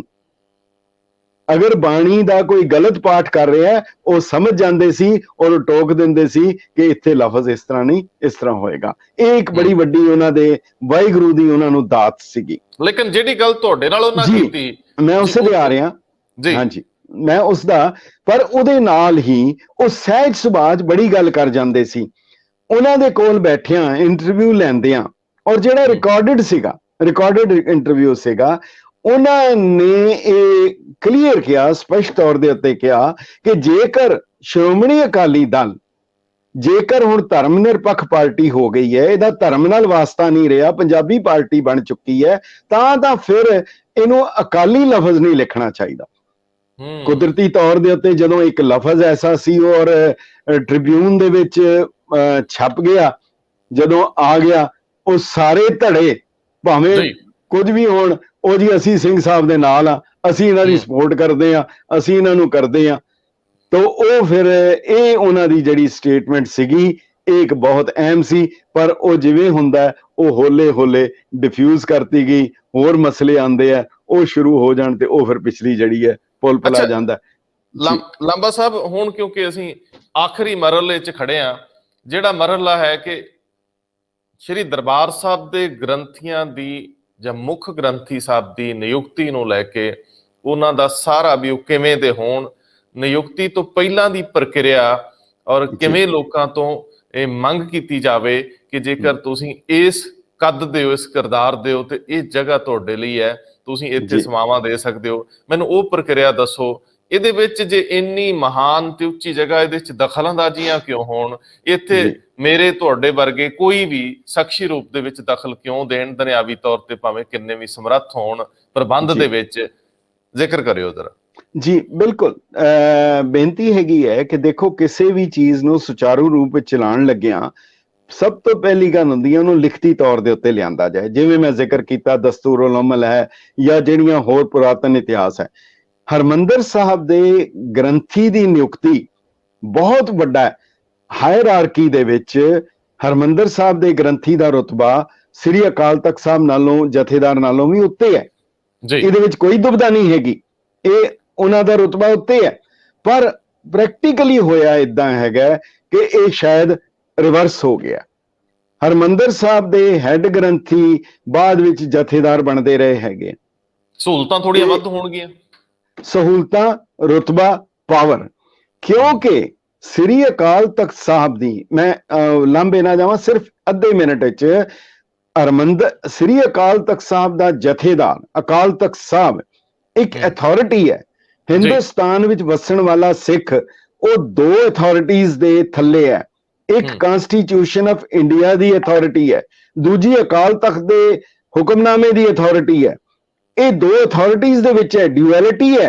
ਹੋਰ ਕਿਸੇ ਧਰਮ ਨੂੰ ਇਹ ਚੀਜ਼ ਨਹੀਂ ਹੈ। ਮੁਸਲਮਾਨਾਂ ਨੂੰ, ਹਿੰਦੂਆਂ ਨੂੰ, ਜੈਨੀਆਂ ਨੂੰ, ਬੋਧੀਆਂ ਨੂੰ, ਕਿਸੇ ਨੂੰ ਇਹ ਮਸਲਾ ਨਹੀਂ ਹੈ। ਸਾਨੂੰ ਜ਼ਰੂਰ ਹੈ ਜੇ ਕਿਧਰੇ ਕੋਈ ਐਸਾ ਹੁਕਮਨਾਮਾ ਆਉਂਦਾ ਹੈ ਜਿਹੜਾ ਕਿ ਭਾਰਤ ਦੇ ਸੰਵਿਧਾਨ ਦੇ ਜਾਂ ਭਾਰਤ ਸਰਕਾਰ ਦੇ ਆਦੇਸ਼ ਦੇ ਵਿਪਰੀਤ ਹੁੰਦਾ ਹੈ, ਉਹ ਫਿਰ ਇੱਕ ਟਕਰਾਅ ਵਾਲੀ, ਔਰ ਇਹ ਬਣਦਾ ਰਿਹਾ। ਸਿੰਘ ਸਾਹਿਬ ਜਥੇਦਾਰ ਰਣਜੀਤ ਸਿੰਘ ਦੇ ਵੇਲੇ ਹੋਇਆ, ਜਥੇਦਾਰ ਅਜਨੋਆ ਸਾਹਿਬ ਵੇਲੇ ਵੀ ਹੋਇਆ। ਸੋ ਇਹ ਤਾਂ ਇੱਕ ਬੜਾ ਵੱਡਾ ਮਸਲਾ ਹੈ ਜਿਹਦਾ ਕਨਸਟੀਟਿਊਸ਼ਨਲ ਹੈਡ, ਕਨਸਟੀਟਿਊਸ਼ਨਲ ਕੋਈ ਬਫਰ ਕੱਢਣਾ ਪਏਗਾ, ਨਹੀਂ ਤਾਂ ਇਹ ਹੋਏਗਾ। ਹੁਣ ਰਹਿ ਗਈ ਗੱਲ, ਜਿਹੜਾ ਇਸ ਕਰਕੇ ਹਰਮੰਦਰ ਸਾਹਿਬ ਦੇ ਗ੍ਰੰਥੀ ਜਦੋਂ ਬਣਦੇ ਸੀ, ਯਾਦ ਆਉਂਦਾ ਕਿ ਬੜੀ ਸ਼ਾਨੋ ਸ਼ੌਕਤ ਨਾਲ, ਬੜਾ ਸਾਰੇ ਪਾਸੇ ਚਰਚਾ ਹੁੰਦਾ ਸੀ, ਕਈ ਨਾਂ ਆਉਂਦੇ ਸੀ, ਉਹਦੇ ਬਾਅਦ ਹੁੰਦਾ ਸੀ। ਔਰ ਉਹਦੇ 'ਚ ਲਿਖਿਆ ਵੀ, ਜਿਹੜੀਆਂ ਸ਼ਰਤਾਂ ਲਿਖੀਆਂ, ਉਹ ਜਿਹੜੀ ਕਿਤਾਬ ਹੈ ਸੁਨਹਿਰੀ ਇਤਿਹਾਸ, ਸ਼੍ਰੋਮਣੀ ਗੁਰਦੁਆਰਾ ਪ੍ਰਬੰਧਕ ਕਮੇਟੀ ਨੇ ਛਾਪੀ ਹੈ, ਉਹਦੇ ਵਿੱਚ ਉਹ ਸ਼ਰਤਾਂ ਬੜੇ ਸਪਸ਼ਟ ਤੌਰ ਦੇ ਉੱਤੇ ਲਿਖੀਆਂ। ਸੋ ਇੱਕ ਕੰਮ ਜ਼ਰੂਰ ਹੋਣਾ ਚਾਹੀਦਾ ਹੈ ਕਿ ਜਿਹੜੀ ਕਮੇਟੀ ਜਾਂ ਕੋਈ ਵੀ ਪ੍ਰਬੰਧਕ, ਉਹਨਾਂ ਦਾ ਕੰਮ ਪ੍ਰਬੰਧ ਕਰਨਾ ਹੈ, ਕਿਉਂਕਿ ਗੁਰਦੁਆਰਾ ਐਕਟ ਦੀ ਪ੍ਰੀਐਂਬਲ ਦੇ ਵਿੱਚ ਲਿਖਿਆ ਹੈ, ਭੂਮਿਕਾ ਦੇ ਵਿੱਚ ਲਿਖਿਆ ਹੈ, this act is for the better management of the gurdwaras. ਇਹ ਗੁਰਦੁਆਰਾ ਸਾਹਿਬਾਨ ਦੇ ਬੈਟਰ ਮੈਨੇਜਮੈਂਟ ਲਈ ਹੈ, ਔਰ ਇਹ ਇੱਕ ਮੈਨੇਜਮੈਂਟ ਦਾ ਹਿੱਸਾ ਹੈ। ਹੁਣ ਉਸ ਨੂੰ ਇਖਲਾਕੀ ਤੌਰ ਤੇ, ਕਾਨੂੰਨੀ ਤੌਰ ਤੇ, ਔਰ ਵੈਸੇ ਵੀ ਪਾਬੰਦਨ ਸ਼੍ਰੋਮਣੀ ਕਮੇਟੀ ਇਹਨਾਂ ਨਿਯਮਾਂ ਦੇ ਅਨੁਸਾਰ ਜਿਹੜੀ ਹੈ ਉਹ ਚੋਣ ਲਈ ਕਰੇ। ਪਰ ਦਿੱਕਤ ਇਹ ਹੋਈ ਹੈ, ਇਸ ਤੋਂ ਪਹਿਲੇ ਜਦੋਂ ਵੀ ਇਸ਼ਤਿਹਾਰ ਨਿਕਲੇ ਹੈ, ਉਹ ਇਹਨਾਂ ਸ਼ਰਤਾਂ ਮੁਤਾਬਕ ਨਿਕਲਦੇ ਰਹੇ ਆ, ਉਹ ਸ਼ਰਤਾਂ ਲਿਖੀਆਂ ਜਾਂਦੀਆਂ। ਅੱਜ ਉਹ ਸਾਰੀਆਂ ਸ਼ਰਤਾਂ ਹਟ ਗਈਆਂ। ਜਿਹੜੇ ਹੁਣ ਇਸ਼ਤਿਹਾਰ ਆਏ ਆ ਉਹ ਤਾਂ ਇੱਕ ਐਸਾ ਹੈ ਜਿਵੇਂ ਆਮ ਕਿਸੇ ਦਫ਼ਤਰੀ ਕਲਰਕ ਲਈ ਜਾਂ ਦਫ਼ਤਰੀ ਆਮ ਕਿਸੇ ਗ੍ਰੰਥੀ ਲਈ ਜਾਂ ਆਮ ਉਹਦੇ ਲਈ ਹੈ। ਹਰਮੰਦਰ ਸਾਹਿਬ ਦੇ ਹੈੱਡ ਗ੍ਰੰਥੀ ਜਾਂ ਗ੍ਰੰਥੀ ਲਈ ਉਹ ਸ਼ਰਤਾਂ ਬੜੀਆਂ ਸਪਸ਼ਟ ਹੈ। ਜੇ ਤੁਸੀਂ ਇਜਾਜ਼ਤ ਦਿਓ ਮੈਂ ਕਿਤਾਬ ਦੇ ਵਿੱਚੋਂ ਤੁਹਾਨੂੰ ਉਹ ਅਗਰ ਪੜ੍ਹਦੇ ਹਾਂ, ਕਿਉਂਕਿ ਹੋ ਸਕਦਾ ਸ਼੍ਰੋਮਣੀ ਕਮੇਟੀ ਦੀ ਵੈਬਸਾਈਟ ਤੇ ਹੋਵੇ, ਜਿਹੜੀ ਅਖਬਾਰ 'ਚ ਇਸ਼ਤਿਹਾਰ ਗਿਆ ਉਹਦੇ ਤੇ ਨਾ ਹੋਵੇ, ਲੇਕਿਨ ਤੁਸੀਂ ਕਿਉਂਕਿ ਹੁਣ ਅਸੀਂ ਪ੍ਰੋਗਰਾਮ ਕਰ ਰਹੇ ਹਾਂ, ਤੁਸੀਂ ਜ਼ਰੂਰ ਲੋਕਾਂ ਨੂੰ ਦੱਸ ਦਿਓ। ਇਹ ਹੈਗੀ ਆ ਸੁਨਹਿਰੀ ਇਤਿਹਾਸ ਹੈ ਸ਼੍ਰੀ ਹਰਿਮੰਦਰ ਸਾਹਿਬ ਦਾ, ਸੁਨਹਿਰੀ ਇਤਿਹਾਸ। ਇਹ ਧਰਮ ਪ੍ਰਚਾਰ ਕਮੇਟੀ ਨੇ ਛਾਪੀ ਹੈ, ਸ਼੍ਰੋਮਣੀ ਗੁਰਦੁਆਰਾ ਪ੍ਰਬੰਧਕ ਕਮੇਟੀ ਵੱਲੋਂ ਛਾਪੀ ਹੋਈ ਹੈ। ਐਡੀਸ਼ਨਾਂ ਛਪ ਚੁੱਕੀਆਂ ਜੀ, ਜ਼ਰੂਰ ਦੱਸਿਓ। ਇਹਦੇ ਵਿੱਚ ਲਿਖਿਆ ਜੀ ਕਿ ਜਿਹੜਾ ਹਰਮੰਦਰ ਸਾਹਿਬ ਦਾ ਗ੍ਰੰਥੀ ਨਿਯੁਕਤ ਕਰਨਾ ਹੈ ਉਹਦਾ ਕਿਸ ਤਰ੍ਹਾਂ ਦਾ ਰੁਤਬਾ ਹੋਣਾ ਚਾਹੀਦਾ, ਕੀ ਹੋਣਾ ਚਾਹੀਦਾ ਹੈ।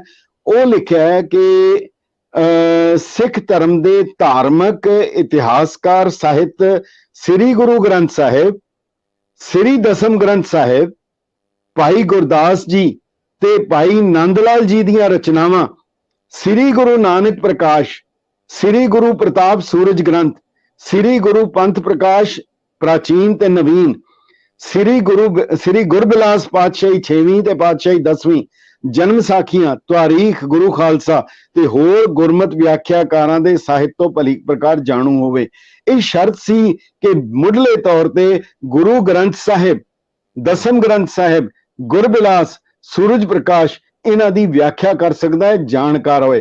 ਹੁਣ ਦਿੱਕਤ ਇੱਥੇ ਇਹ ਆ ਰਹੀ ਹੈ, ਕੁਝ ਸੰਸਥਾਵਾਂ ਤੇ ਕੁਝ ਵਿਅਕਤੀ ਜਿਹੜੇ ਇਹਨਾਂ ਦੀ ਬਿਲਕੁਲ ਪਾਲਣਾ ਨਹੀਂ ਕਰਦੇ, ਉਲੰਘਣਾ ਕਰਦੇ ਹੈ। ਔਰ ਨਾ ਕੇਵਲ ਉਲੰਘਣਾ ਕਰਦੇ ਆ ਬਲਕਿ ਇਹਦੇ ਵਿਰੋਧ ਵਿੱਚ ਲੇਖ ਲਿਖਦੇ ਆ, ਕਿਤਾਬਾਂ ਛਾਪਦੇ ਆ, ਪ੍ਰਚਾਰ ਕਰਦੇ ਆ। ਅੱਜ ਇਹ ਸ਼ਰਤ ਹਟਾਉਣ ਦੇ ਨਾਲ ਉਹ ਵੀ ਇਸ ਦੇ ਲਈ ਹੱਕਦਾਰ ਹੋ ਜਾਣਗੇ, ਕਿਉਂਕਿ ਉਹਦੇ ਵਿੱਚ ਲਿਖਿਆ ਨਹੀਂ ਹੈ। ਅਗਰ ਇਹ ਚੀਜ਼ ਹੋ ਜਾਂਦੀ ਹੈ, ਇਸ ਕਰਕੇ ਸਨਿਮਰ ਬੇਨਤੀ ਹੈ ਕਿ ਇਹਨੂੰ ਕੇਵਲ ਇੱਕ ਕੋਈ ਨਿਯੁਕਤੀ ਪੱਤਰ ਨਾ, ਜਿਵੇਂ ਸਰਕਾਰਾਂ ਕਰਦੀਆਂ ਜੀ ਅਸੀਂ ਕੋਈ ਅਹੁਦੇਦਾਰ ਨੌਕਰੀਆਂ ਦੇਣੀਆਂ, ਇੱਕ ਨੌਕਰੀ ਨਹੀਂ ਹੈਗੀ, ਇਹ ਨੌਕਰੀ ਨਹੀਂ ਹੈ। ਤੁਸੀਂ ਉਹ ਸ਼ਾਸਨ ਤੇ ਬਿਠਾਣਾ ਹੈ। ਇਹ ਗੁਰੂ ਅਰਜਨ ਦੇਵ ਜੀ ਮਹਾਰਾਜ, ਗੁਰੂ ਗੋਬਿੰਦ ਸਿੰਘ ਸਾਹਿਬ ਨੂੰ ਜਵਾਬਦੇਹ ਹੋਣਾ ਪੈਣਾ, ਉਹ ਸ਼ਰਤਾਂ ਜਿਹੜੀਆਂ ਲਿਖੀਆਂ। ਇਸ ਕਰਕੇ ਜਿਹੜਾ 2 ਜੁਲਾਈ 1980 ਨੂੰ ਇਸ਼ਤਿਹਾਰ ਛਾਪਿਆ ਗਿਆ, ਉਹਦੇ ਵਿੱਚ ਵੀ ਲਿਖਿਆ ਸੀ ਕਿ ਜਿਹੜਾ ਐਪਲੀਕੈਂਟ ਹੋਏਗਾ ਉਹ ਸ੍ਰੀ ਗੁਰੂ ਗ੍ਰੰਥ ਸਾਹਿਬ ਜੀ, ਦਸਮ ਗ੍ਰੰਥ ਸਾਹਿਬ, ਸੂਰਜ ਪ੍ਰਕਾਸ਼, ਸ੍ਰੀ ਨਾਨਕ ਪ੍ਰਕਾਸ਼ ਅਤੇ ਪੰਥ ਪ੍ਰਕਾਸ਼ ਆਦਿ ਗ੍ਰੰਥਾਂ ਦੀ ਪ੍ਰਭਾਵਸ਼ਾਲੀ ਕਥਾ ਕਰ ਸਕਦੇ ਹੋਣ, ਜਿਸ ਨੂੰ ਸਰਵਣ ਕਰਕੇ ਸੰਗਤਾਂ ਭਲੀ ਪ੍ਰਕਾਰ ਪ੍ਰਭਾਵਿਤ ਹੋ ਸਕਣ। ਦੂਸਰਾ ਸੀ ਭਾਈ ਗੁਰਦਾਸ ਜੀ ਦੀਆਂ ਵਾਰਾਂ ਤੇ ਕਬਿਤ ਸਵਈਆਂ ਦੀ ਕਥਾ ਕਰ ਸਕਦੇ ਹੋਣ। ਤੀਜਾ ਸੀ ਸ੍ਰੀ ਗੁਰੂ ਗ੍ਰੰਥ ਸਾਹਿਬ ਜੀ ਦੀ ਲਿਖਤੀ ਬੀੜ ਤੋਂ ਸ਼ੁੱਧ ਪਾਠ ਕਰ ਸਕਦੇ ਹੋਣ। ਲਿਖਤੀ ਬੀੜ ਹੁੰਦੀ ਹੱਥ ਨਾਲ ਲਿਖੀਆਂ ਜੁੜਵੇਂ ਅੱਖਰਾਂ ਵਾਲੀਆਂ, ਦਰਬਾਰ ਸਾਹਿਬ ਵਿੱਚ ਉਹ ਹੈਗੀਆਂ। ਹੁਣ ਇਹ ਸ਼ਰਤਾਂ ਹੈ ਘੱਟੋ ਘੱਟ। ਦੇਖੋ ਦਰਬਾਰ ਸਾਹਿਬ, ਇੱਕ ਗੱਲ ਯਾਦ ਰੱਖਣਾ, ਰੰਧਾਵਾ ਸਾਹਿਬ ਗੁਰਦੁਆਰਾ ਨਹੀਂ ਹੈ, ਦਰਬਾਰ ਸਾਹਿਬ ਗੁਰਦੁਆਰਾ ਨਹੀਂ ਹੈ। ਸ੍ਰੀ ਹਰਮੰਦਰ ਸਾਹਿਬ, ਸੱਚਖੰਡ ਸ੍ਰੀ ਹਰਮੰਦਰ ਸਾਹਿਬ ਇਹ ਕੰਪਲੈਕਸ ਹੈ, ਇਹ ਪੂਰਾ ਕੰਪਲੈਕਸ ਹੈ। ਇਹਦੇ ਵਿੱਚ ਸਰੋਵਰ ਹੈ, ਇਹਦੇ ਵਿੱਚ ਦਰਬਾਰੇ ਆਮ ਹੈ ਜਿਹੜਾ ਕਿ ਹਰਮੰਦਰ ਸਾਹਿਬ ਹੈ, ਤੇ ਦਰਬਾਰੇ ਖਾਸ ਹੈ ਜਿਹੜਾ ਅਕਾਲ ਤਖਤ ਸਾਹਿਬ ਹੈ। ਇੱਕ ਜਗ੍ਹਾ ਆਮ ਸਿੱਖ ਜਾ ਸਕਦਾ, ਕੋਈ ਵੀ ਜਾ ਸਕਦਾ, ਦਰਬਾਰੇ ਆਮ ਹੈ। ਜਿਹੜੇ ਬਾਦਸ਼ਾਹਾਂ ਦੇ ਦਰਬਾਰ ਹੁੰਦੇ ਸੀ ਖਾਸ, ਉਹਨਾਂ ਵਿੱਚ ਬਾਦਸ਼ਾਹ ਝਰੋਖਿਆਂ 'ਚ ਬਹਿੰਦਾ ਸੀ ਔਰ ਜਿਹੜੇ ਆਮ ਲੋਕ ਥੱਲੇ ਬਹਿੰਦੇ ਸੀ। ਹਰਮੰਦਰ ਸਾਹਿਬ ਵਿੱਚ ਪ੍ਰਕਾਸ਼ ਜ਼ਮੀਨ ਦੇ ਉੱਤੇ ਹੈ ਔਰ ਸੰਗਤਾਂ ਜਿਹੜੀਆਂ ਬਾਲਕਨੀ 'ਚ ਬੈਠੀਆਂ। ਭਾਈ ਕਾਹਨ ਸਿੰਘ ਲਿਖਦੇ ਆ, ਜੇ ਅੱਜ ਕਿਸੇ ਨੇ ਨਕਸ਼ਾ ਬਣਾ ਦਿੱਤਾ ਹੁੰਦਾ ਉਹਦੀ ਕਪਾਲ ਕਿਰਿਆ ਹੋ ਜਾਣੀ ਸੀ। ਤੇ ਅਕਾਲ ਤਖਤ ਸਾਹਿਬ ਬਾਰੇ ਬੁੱਕ ਨੇ ਲਿਖਿਆ, ਅੰਗਰੇਜ਼ ਆਇਆ, ਕਹਿੰਦਾ ਮੈਂ ਬਾਹਰ ਨਿਕਲ ਕੇ ਤੇ ਅਕਾਲ ਤਖਤ ਸਾਹਿਬ ਦੇ ਸਾਹਮਣੇ ਖੜਾ ਹੋ ਗਿਆ ਤੇ ਮੈਂ ਪੁੱਛਿਆ ਇਹ ਕਿਹੜੀ ਇਮਾਰਤ ਹੈ? ਕਹਿੰਦੇ ਮੈਨੂੰ ਦੱਸਿਆ, ਕਹਿੰਦੇ ਇਹ ਇੱਕ ਐਸੀ ਜਗ੍ਹਾ ਹੈ ਜਿਹੜਾ ਮਰਜ਼ੀ ਬੰਦਾ ਲੈ ਆਓ, ਇਹ ਫੈਕਟਰੀ ਹੈ, ਇੱਥੇ ਉਹਨੂੰ ਸਿੰਘ ਸਜਾ ਕੇ ਖਾਲਸਾ ਬਣਾ ਕੇ ਬਾਹਰ ਭੇਜ ਦੇਗੇ। ਦੇਖੋ ਫਰਕ ਹੈ, ਹਰ ਚੀਜ਼ ਦਾ ਫਰਕ ਹੈ। ਇਸ ਕਰਕੇ ਐਸਾ ਨਾ ਹੋਏ। ਇਹ ਸ਼ਰਤਾਂ ਵੀ ਸਾਡੇ ਬਜ਼ੁਰਗਾਂ ਨੇ ਬਹੁਤ ਮਿਹਨਤ ਕਰਕੇ, ਕੁਰਬਾਨੀਆਂ ਦੇ ਕੇ ਤਾਂ ਇਹ ਲਿਖੀਆਂ। ਅਸੀਂ ਇਸ ਨੂੰ ਜ਼ਾਇਆ ਨਾ ਕਰ ਦਈਏ, ਕਿਉਂਕਿ ਇੱਕ ਵਾਰ ਜੇ ਥੱਲੇ ਗਿਰਾਵਟ ਵੱਲ ਚਲੇ ਗਏ ਫਿਰ ਤਾਂ ਹਰ ਚੀਜ਼ ਜਿਹੜੀ ਹੈ ਜਾਇਜ਼ ਹੋ ਜਾਏਗੀ। ਹੋਇਆ ਇਹ ਹੈ ਕਿ ਰਾਜਨੀਤਿਕ ਪਾਰਟੀਆਂ ਨੇ ਅਸੂਲ ਇੰਨੇ ਨੀਵੇਂ ਲੈ ਆਂਦੇ ਆ, ਹੁਣ ਕਿਸੇ ਅਸੂਲ ਦੀ ਕਿਸੇ ਰਾਜਨੀਤਿਕ ਪਾਰਟੀ ਨੂੰ ਲੋੜ ਹੀ ਨਹੀਂ ਰਹਿ ਗਈ। ਹਾਂ, ਸਭ ਤੋਂ ਵੱਡਾ ਮਸਲਾ ਹੈ। ਪਰ ਜੀ। ਲਾਂਬਾ ਸਾਹਿਬ, ਕਿਉਂਕਿ ਹੁਣ ਮੈਂ ਇਹਨੂੰ ਸਮਾਪਨ ਵੱਲ ਲੈ ਕੇ ਜਾਣਾ ਚਾਹੁੰਦਾ, ਕੋਈ ਜਾਂਦੇ ਜਾਂਦੇ ਦੋ ਲਫ਼ਜ਼ ਕਹਿਣੇ ਤਾਂ ਮੈਂ ਜ਼ਰੂਰ ਸੁਣਨਾ ਚਾਹੂੰਗਾ ਆਪਣੇ ਸਰੋਤਿਆਂ ਲਈ। ਮੇਰਾ ਤਾਂ ਖਿਆਲ ਹੈ ਮੈਂ ਸਾਰਾ ਕੁਝ ਕਹਿ ਹੀ ਦਿੱਤਾ ਹੈਗਾ ਕਿ ਫਿਰ ਸੱਚਖੰਡ ਬਹੁਤ ਬਿਹਤਰ ਕਹਿ ਚੁੱਕੇ ਹੋ। ਇੱਕ ਗੱਲ ਮੈਨੂੰ ਯਾਦ ਆਉਂਦੀ ਹੈ, ਜਿਹੜੀ ਦੋ ਗੱਲਾਂ ਬਹੁਤ ਛੋਟੀਆਂ ਛੋਟੀਆਂ। ਮੈਂ ਕੁਰਾਨ ਮਜੀਦ ਪੜ੍ਹ ਰਿਹਾ ਸੀ, ਉਹਦੇ ਵਿੱਚ ਇੱਕ ਜ਼ਿਕਰ ਆਇਆ, ਇੱਕ ਆਇਤ ਹੈ ਕਿ ਰੱਬ ਨੇ, ਖੁਦਾ ਨੇ ਇੱਕ ਵਾਅਦਾ ਕੀਤਾ ਹੈ ਜੰਨਤ ਵਿੱਚ ਮੂਮਨਾਂ ਦੇ ਲਈ ਇੱਕ ਇਮਾਰਤ ਦਾ। ਉਸ ਦਾ ਨਕਸ਼ਾ ਖਿੱਚਿਆ, ਉਸ ਨਕਸ਼ੇ ਦੇ ਵਿੱਚ ਲਿਖਿਆ ਕਿ ਇੱਕ ਐਸੀ ਇਮਾਰਤ ਹੋਏਗੀ ਜਿਹੜੀ ਬਹੁ ਮੰਜ਼ਲੀ ਹੋਏਗੀ, ਉਹਦੇ 'ਚ ਬਹੁਤ ਖਿੜਕੀਆਂ ਹੋਣਗੀਆਂ, ਉਹਦੇ ਥੱਲੇ ਪਾਣੀ ਵਗਦਾ ਹੋਏਗਾ। ਮੇਰੇ ਮਨ 'ਚ ਆਇਆ, ਕਾਸ਼ ਮੱਸਾ ਰੰਗੜ ਨੇ, ਕਾਸ਼ ਅਹਿਮਦ ਸ਼ਾਹ ਅਬਦਾਲੀ ਨੇ ਉਹ ਕੁਰਾਨ ਦੀ ਉਹ ਆਇਤ ਪੜ੍ਹੀ ਹੁੰਦੀ, ਦੇਖ ਲੈਂਦਾ ਕਿ ਉਹ ਜੰਨਤ ਵਿੱਚ ਦਿੱਤਾ ਹੋਇਆ ਨਕਸ਼ਾ ਇਸ ਧਰਤੀ ਦੇ ਉੱਤੇ ਹੈ। ਇੱਕ ਗੱਲ। ਦੂਜੀ ਗੱਲ, ਦੀਵਾਨ ਕੌੜਾ ਮੱਲ ਖੜੇ ਸਨ, ਇੱਕ ਮਾਈ ਵਾਹੋਦਾਹੀ ਜਾ ਰਹੀ ਸੀ, ਛੋਟੇ ਜਿਹੇ ਬੱਚੇ ਨੂੰ ਗੋਦੀ 'ਚ ਲਿਆ ਤੇ ਉਹਨਾਂ ਨੇ ਪੁੱਛਿਆ, ਮਾਈ ਕਿੱਥੇ ਚੱਲੀ ਹੈ? ਇਤਿਹਾਸ ਵਿੱਚ ਅੰਕਿਤ ਹੈ। ਕਹਿੰਦੀ ਮੈਂ ਦਰਬਾਰ ਸਾਹਿਬ ਜਾ ਰਹੀ ਹਾਂ। ਉਹ ਕਹਿੰਦੇ, ਮਾਈ ਤੈਨੂੰ ਨਹੀਂ ਪਤਾ, ਉੱਥੇ ਤਾਂ ਕਤਲੇਆਮ ਹੋ ਰਿਹਾ, ਉੱਥੇ ਤਾਂ ਜਿਹੜਾ ਜਾਂਦਾ ਉਹਨੂੰ ਮਾਰ ਦਿੱਤਾ ਜਾਂਦਾ। ਉਹ ਮਾਈ ਕਹਿਣ ਲੱਗੀ, ਮੈਂ ਤਾਂ ਹੀ ਜਾ ਰਹੀ ਹਾਂ, ਸ਼ਾਇਦ ਮੈਂ ਵੀ ਲੇਖੇ ਲੱਗ ਜਾਵਾਂ। ਦੀਵਾਨ ਕੌੜਾ ਮੱਲ ਨੇ ਕਿਹਾ, ਮਾਈ ਜੇ ਤੈਨੂੰ ਆਪਣੇ ਤੇ ਤਰਸ ਨਹੀਂ ਹੈ, ਇਸ ਮਾਸੂਮ ਬੱਚੇ ਤੇ ਤਰਸ ਕਰ। ਉਹਨੇ ਕਿਹਾ ਕਿ ਮੈਨੂੰ ਇਹਦੇ ਤੇ ਤਰਸ ਹੈ, ਤਾਂ ਹੀ ਮੈਂ ਇਹਨੂੰ ਵੀ ਲਿਜਾ ਰਹੀ ਹਾਂ, ਸ਼ਾਇਦ ਇਹ ਵੀ ਲੇਖੇ ਲੱਗ ਜਾਏ, ਇਹਦਾ ਵੀ ਜੀਵਨ ਸਫਲ ਹੋ ਜਾਏ। ਗੱਲ ਇਹ ਹੈ ਕਿ ਸੱਚਖੰਡ ਸ੍ਰੀ ਹਰਿਮੰਦਰ ਸਾਹਿਬ ਦੀ ਹਰ ਨਿਤਾ ਪ੍ਰਤ ਜਦੋਂ ਅਰਦਾਸ ਕਰਦਾ, ਉਹਦੇ 'ਚ ਇੱਕ ਲਫ਼ਜ਼ ਬੋਲਦਾ ਹੈ, ਸ੍ਰੀ ਅੰਮ੍ਰਿਤਸਰ ਜੀ ਦੇ ਇਸ਼ਨਾਨ। ਪਰ ਅਸੀਂ ਉਸ ਲਫ਼ਜ਼ ਨੂੰ ਵੀ ਛੇੜਛਾੜ ਕਰ ਦਿੱਤੀ, ਅਸੀਂ ਨਾਲ ਸ੍ਰੀ ਅੰਮ੍ਰਿਤਸਰ ਜੀ ਦੇ ਦਰਸ਼ਨ ਇਸ਼ਨਾਨ ਕਰ ਦਿੱਤਾ। ਦਰਸ਼ਨ ਨਹੀਂ ਹੈ, ਇਸ਼ਨਾਨ ਹੈ। ਅੰਮ੍ਰਿਤਸਰ ਦੇ ਇਸ਼ਨਾਨ ਦੀ ਮਹੱਤਤਾ ਹੈ। ਜਦੋਂ ਉੱਥੇ ਇਸ਼ਨਾਨ ਕਰਨ ਆਉਂਦੇ ਸੀ, ਕਈ ਪਹੁੰਚ ਨਹੀਂ ਸੀ ਸਕਦੇ, ਕਈ ਜਦੋਂ ਕਰਕੇ ਵਾਪਸ ਘਰ ਨਹੀਂ ਸੀ ਪਹੁੰਚ ਸਕਦੇ, ਇਹ ਹਾਲਤ ਸੀ। ਪਰ ਜਦੋਂ ਆ ਜਾਂਦੇ ਸੀ ਹਰਿਮੰਦਰ ਸਾਹਿਬ ਵਿੱਚ ਸਰੋਵਰ ਵਿੱਚ ਇਸ਼ਨਾਨ ਕਰਨ ਲੱਗਿਆ, ਉਹ ਸਿਰ ਦੇ ਵਾਲ ਖੋਲ ਲੈਂਦੇ ਸੀ, ਅੱਗੋਂ ਜੂੜਾ, ਅੱਗੋਂ ਦਸਤਾਰ ਹਟਾ ਲੈਂਦੇ ਸੀ, ਤਾਂ ਕਿ ਦੁਸ਼ਮਣ ਨੂੰ ਦੱਸਿਆ ਜਾਏ ਕਿ ਸਿੱਖ ਅਜੇ ਜੀਂਦੇ ਹੈਗੇ ਆ, ਇਹ ਕੇਸਾਂ ਵਾਲੇ ਹੈਗੇ ਆ, ਜਿਹੜੇ ਇੱਥੇ ਹਰਿਮੰਦਰ ਸਾਹਿਬ ਨੂੰ ਆਂਦੇ ਰਹਿਣਗੇ, ਭਾਵੇਂ ਜੋ ਮਰਜ਼ੀ ਹੁੰਦਾ ਰਹੇ, ਇਹ ਕੀਮਤ ਦਿੰਦੇ ਰਹਿਣਗੇ। ਲਾਂਬਾ ਸਾਹਿਬ ਬਹੁਤ ਮਿਹਰਬਾਨੀ। ਮੈਂ ਸਰੋਤਿਆਂ ਤੋਂ ਵੀ ਔਰ ਜਿਹੜੇ ਵੀ ਸਿੱਖੀ ਸਿਧਾਂਤ ਨੂੰ, ਮਰਿਆਦਾ ਨੂੰ ਸਮਝਦੇ ਆ, ਉਹਨਾਂ ਸਾਰਿਆਂ ਦੇ ਰੂਬਰੂ ਕੋਈ ਵੀ ਗਲਤੀ ਇਸ ਪ੍ਰੋਗਰਾਮ ਦੌਰਾਨ ਹੋਈ ਉਹਦੀ ਮਾਫੀ ਮੰਗਦਾ ਹੈ, ਕਿਉਂਕਿ ਸਾਡੀ ਹਸਤੀ ਔਰ ਸਾਡੀ ਇਹ ਗੱਲਬਾਤ ਦਾ ਵਿਸ਼ਾ ਦੋਨਾਂ ਦੇ ਵਿੱਚ ਕੋਈ ਮੇਲ ਨਹੀਂ ਹੈ। ਇੱਕ ਬਹੁਤ ਉੱਚੇ ਆਦਰਸ਼ ਲਈ ਗੱਲ ਕਰਦੇ ਆ, ਤੁਸੀਂ ਬਹੁਤ ਜ਼ਿਆਦਾ ਸੀਮਾਵਾਂ 'ਚ ਬੱਝੇ ਹੁੰਦੇ ਹੋ। ਸੋ ਬਹੁਤ ਮਿਹਰਬਾਨੀ, ਬਹੁਤ ਧੰਨਵਾਦ। ਧੰਨਵਾਦ ਜੀ।